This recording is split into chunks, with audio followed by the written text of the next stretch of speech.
इस किताब में जितने हमारे यहाँ दर्शक बैठे हैं, श्रोता बैठे हैं, आपके हिसाब से सबसे बड़ी सीख क्या निकल कर आती है? कुछ भी हो सकता है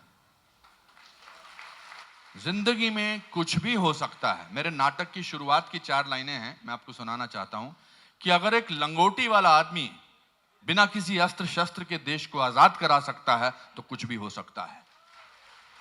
एक लड़का रोज नदी पार करके 10 किलोमीटर पैदल चलकर स्कूल जाया करता था, वही आगे जाकर भारत का प्रधानमंत्री लाल बहादुर शास्त्री बन सकता है तो कुछ भी हो सकता है। 27 बरस जेल में रहने के बावजूद अगर नेल्सन मंडेला उसी देश का राष्ट्रपति बन सकता है तो कुछ भी हो सकता है। और अगर राबड़ी देवी मुख्यमंत्री बन सकती है तो कुछ भी हो सकता है। सर, मैंने डिजाइनर कपड़े पहने आज, ये डिजाइनर सूट है। मैं याद करता हूं शिमला में हम ब्लू कलर का हाफ पैंट और ग्रीन एंड व्हाइट कलर की टी शर्ट पहनते थे, मैं और मेरा भाई।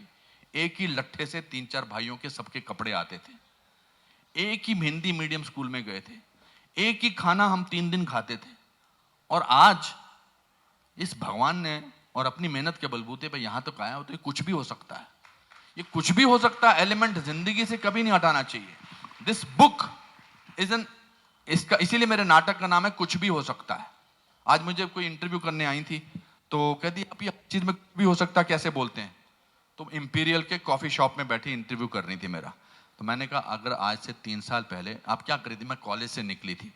मैंने कहा अगर आज से 3 साल पहले आपसे कोई कहता कि एक दिन आप इंपीरियल के कॉफी शॉप में अनुपम खेर का इंटरव्यू कर रही होंगी तो आप क्या कहती? कहती मैं कहती बकवास कर रहे हो। मैंने कहा आज हो रहा है ना, तो कुछ भी हो सकता है।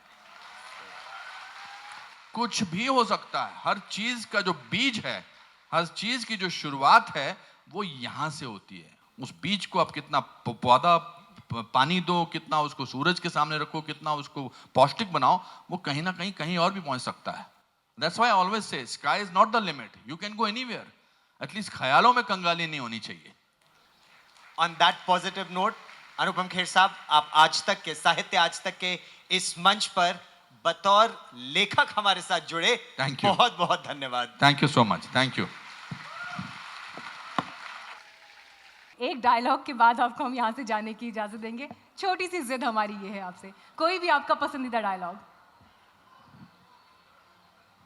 मतलब इतने ज्ञान की बातें करने के बाद डॉक्टर डैंग का डायलॉग सुनाऊंगा क्या? एक एक्टर होने। देखो, मेरी फिल्मों में डायलॉग वाले रोल मैंने बहुत कम किए हैं। मेरी एक ही फिल्म का डायलॉग है जो बड़ा प्रचलित हुआ था, जब दिलीप कुमार साहब ने मुझे थप्पड़ मारा था डॉक्टर डैंग को फिल्म कर्मा में। उसका वो डायलॉग बड़ा फेमस था, तो मुझे वही डायलॉग आता है जो मैं आपको सुना सकता हूँ। मतलब आपने ऐसी कोई गुंजाइश रखी नहीं कि मैं आपको मना करूं। तो तुम दिलीप कुमार हो थोड़ी देर के लिए, हैं? और थप्पड़ मारने की एक्टिंग करो। ये इनकी लाइफ का कुछ भी हो सकता मोमेंट होने वाला है। Absolutely, absolutely. Rana Vishwa Pratap Singh, doctor Dang creates war. Doctor Dang को आज पहली बार किसी ने थप्पड़ मारा है। इस थप्पड़ की गूंज सुनी तुमने? अब जब तक तुम जिंदा रहोगे इस गूंज की गूंज तुम्हें सुनाई देगी। राणा, मुझे तुम्हारा ये थप्पड़ भूलेगा नहीं।